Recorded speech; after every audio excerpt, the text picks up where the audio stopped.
ಲೋಕಸಭಾ ವಿಪಕ್ಷ ನಾಯಕ ರಾಹುಲ್ ಗಾಂಧಿ ಕೆಲವೇ ಕ್ಷಣಗಳಲ್ಲಿ ಮಾಧ್ಯಮಗೋಷ್ಠಿ ನಡೆಸಲಿದ್ದಾರೆ. ಕೆಲ ದಿನಗಳ ಹಿಂದೆ ಮತಗಳ್ಳತನ ಆರೋಪ ಮಾಡಿ ಸಂಚಲನ ಮೂಡಿಸಿದ್ದ ರಾಹುಲ್ ಗಾಂಧಿ ಹೈಡ್ರೋಜನ್ ಬಾಂಬ್ ಸಿಡಿಸೋದಾಗಿ ಹೇಳಿದ್ರು. ಹೀಗಾಗಿ ರಾಹುಲ್ ಗಾಂಧಿಯ ಮಾಧ್ಯಮಗೋಷ್ಠಿ ಕುತೂಹಲ ಕೆರಳಿಸಿದೆ. ಮೇಘಸ್ಫೋಟದಿಂದ ಉತ್ತರಾಖಂಡದ ನಂದಾನಗರ ಜನರು ಕಂಗಾಲಾಗಿ ಹೋಗಿದ್ದಾರೆ. ಕುಂತ್ರಿ ಲಂಗಾಫಾಲಿ ಪ್ರದೇಶದಲ್ಲಿ ಭಾರೀ ಭೂಕುಸಿತ ಸಂಭವಿಸಿದೆ. ಇದರಿಂದಾಗಿ ಮನೆಗಳಿಗೆ ತೆರಳಲು ಕಷ್ಟಪಡುವಂತಾಗಿದೆ. ಮನೆ ಕಳೆದುಕೊಂಡವರ ಸ್ಥಿತಿ ಶೋಚನೀಯವಾಗಿದೆ. ಬೆಂಗಳೂರಿನಲ್ಲಿ ಹಲವೆಡೆ ಜುಟಿ ಮಳೆಯಾಗಿದೆ. ರಾತ್ರಿ 8 ಗಂಟೆಗೆ ಶುರುವಾದ ಮಳೆ ಮಧ್ಯರಾತ್ರಿ 1 ಗಂಟೆಯವರೆಗೂ ಬಿಡದೆ ಸುರಿದಿದೆ. ಶಾಂತಿನಗರ, ಜಯನಗರ, ವಿಜಯನಗರ, ರಾಜಾಜಿನಗರ, ರಾಜರಾಜೇಶ್ವರಿ ನಗರ ಸೇರಿದಂತೆ ನಗರದ ಹಲವೆಡೆ ಮಳೆಯಾಗಿದೆ. ರಸ್ತೆಯಲ್ಲಿ ಗುಂಡಿ ಮತ್ತು ನೀರು ನಿಂತು ಸವಾರರು ಹೈರಾಣಾಗಿದ್ದಾರೆ. ರಾಜಧಾನಿಯಲ್ಲಿ ರಾತ್ರಿ ಸುರಿದ ಮಳೆಯಿಂದಾಗಿ ಬೃಹತ್ ಮರ ರಸ್ತೆಗುರುಳಿ ಬಿದ್ದಿದ್ದು, ಲಾಲ್ಬಾಗ್ ರಸ್ತೆಯ ಊರ್ವಶಿ ಥಿಯೇಟರ್ ಸಮೀಪ ಮರ ಧರೆಗುರುಳಿದೆ.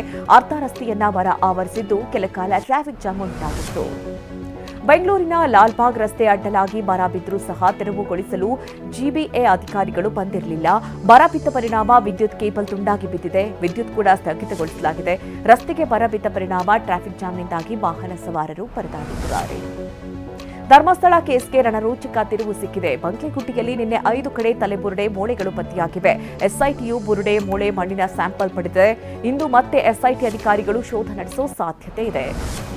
ನಿನ್ನೆ ಬಂಗ್ಲಗುಡ್ಡದಲ್ಲಿ ನಡೆಸಿದ ಮಹಜರು ವೇಳೆ ಹರಡಿಕೊಂಡ ಸ್ಥಿತಿಯಲ್ಲಿ ಅಸ್ಥಿಪಂಜರ ಪತ್ತೆಯಾಗಿದೆ.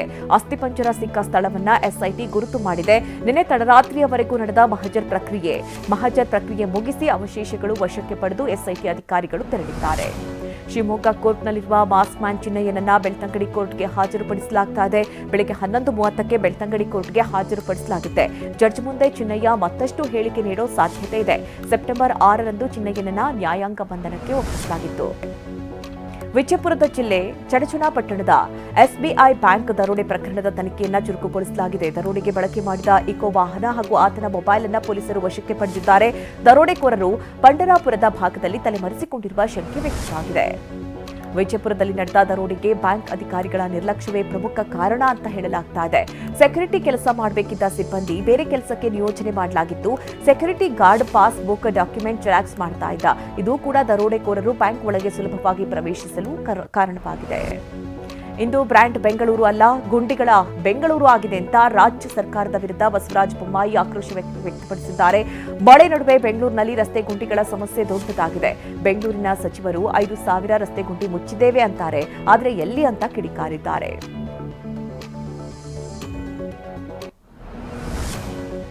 ಸಿಲಿಕಾನ್ ಸಿಟಿಯ ಆಡಳಿತಕ್ಕೆ ಗ್ರೇಟರ್ ಬೆಂಗಳೂರು ಅಥಾರಿಟಿಯ ಟಚ್ ನೀಡಿದ್ದ ಸರ್ಕಾರ ಇದೀಗ ಬೆಂಗಳೂರಿನ ವಾರ್ಡ್ಗಳ ಪುನರ್ ವಿಂಗಡಣೆಗೆ ಸಜ್ಜಾಗಿದೆ. ಸದ್ಯ ಬೆಂಗಳೂರಿನಲ್ಲಿರುವ 198 ವಾರ್ಡ್ಗಳನ್ನು ಯಥಾಸ್ಥಿತಿಗೆ ಮುಂದುವರೆಸಿದ ಸರ್ಕಾರ ಇದೀಗ ಜಿಬಿಎ ಮೂಲಕ 198 ವಾರ್ಡ್ಗಳ ಬದಲು 400 ವಾರ್ಡ್ಗಳಾಗಿ ವಿಂಗಡಿಸುವ ಸಾಧ್ಯತೆ ಇದೆ. ಮುಡಾ ಮಾಜಿ ಆಯುಕ್ತ ದಿನೇಶ್ ಕುಮಾರ್ ಇಡಿ ಕಸ್ಟಡಿಗೆ ಪಡೆದಿದ್ದು, ತನಿಖೆ ವೇಳೆ ದಿನೇಶ್ ಕುಮಾರ್ ವಿರುದ್ಧ ಸಾಕಷ್ಟು ಸಾಕ್ಷ್ಯ ಲಭ್ಯವಾಗಿದೆ. ಮುಡಾ ಆಯುಕ್ತರಾಗಿದ್ದಾಗ ಅಕ್ರಮ ಸೈಟ್ ಹಂಚಿಕೆ ಸಂಬಂಧ ಸಾಕ್ಷ್ಯಗಳು ಸಿಕ್ಕಿವೆ. ದಿನೇಶ್ ಕುಮಾರ್ 2022ರ ಜೂನ್ 4ರಿಂದ 2024ರ ಜುಲೈ 2ರವರೆಗೆ ಮುಡಾ ಆಯುಕ್ತರಾಗಿದ್ದರು. ಬಡವರ ಮನೆಯಲ್ಲಿ ಇರಬೇಕಾಗಿದ್ದ ಬಿಪಿಎಲ್ ಕಾರ್ಡ್ಗಳು ಶ್ರೀಮಂತರ ಮನೆ ಸೇರಿವೆ. ಹಸಿದವರ ಹೊಟ್ಟೆ ಸೇರಬೇಕಾಗಿದ್ದ ಅನ್ನಭಾಗ್ಯ ಅಕ್ಕಿ ಜಮೀನ್ದಾರರ ಮನೆ ಹೋಗ್ತಾ ಇದೆ. ರಾಜ್ಯದ 100 ಅಲ್ಲ, 1000 ಅಲ್ಲ, ಬರೋಬ್ಬರಿ 12 ಲಕ್ಷ ಜನ ಅಕ್ರಮವಾಗಿ ಬಿಪಿಎಲ್ ಕಾರ್ಡ್ ಮಾಡಿಸಿಕೊಂಡಿದ್ದಾರೆ ಅಂತ ಹೇಳಲಾಗ್ತಾ ಇದೆ. ನ್ಯಾಯಬೆಲೆ ಅಂಗಡಿ ಮುಂದೆ ಶಂಕಿತ ಕಾರ್ಡ್ದಾರರ ಮಾಹಿತಿ ಹಾಕಲಾಗಿದೆ. ಕಾರ್ಡ್ ಹೊಂದಿರುವವರ ಹೆಸರು, ಕಾರ್ಡ್ ಸಂಖ್ಯೆ ಪ್ರದರ್ಶನ ಮಾಡಲಾಗಿದೆ. ಲೀಸ್ಟ್ನಲ್ಲಿ ಇರೋರಿಗೆ ಸದ್ಯಕ್ಕೆ ಪಡಿತರ ವಿತರಣೆ ಬಂದ್ ಮಾಡಲಾಗಿದ್ದು, ರೇಷನ್ ಕಾರ್ಡ್ ಹಾಗೂ ಆಧಾರ್ ಜೆರಾಕ್ಸ್ ಸಲ್ಲಿಸಲು ಸೂಚನೆ ಕೊಡಲಾಗಿದೆ. ದಕ್ಷಿಣ ಭಾರತದ ರಾಜ್ಯಗಳ ಪೈಕಿ ಕರ್ನಾಟಕದಲ್ಲಿ ಅತಿ ಹೆಚ್ಚು ಜನ ಬಿಪಿಎಲ್ ಕಾರ್ಡ್ ಹೊಂದಿದ್ದಾರೆ. ರಾಜ್ಯದ 70% 75% ಜನ ನಾವು ಬಡವರು ಅಂತ ಬಿಪಿಎಲ್ ಕಾರ್ಡ್ ಪಡೆದಿದ್ದಾರೆ. ಹೀಗಾಗಿ ಕೇಂದ್ರ ಸರ್ಕಾರವೇ ಕಾರ್ಡ್ಗಳನ್ನು ಪರಿಶೀಲಿಸಿ ಅಂತ ಹೇಳಿದೆ.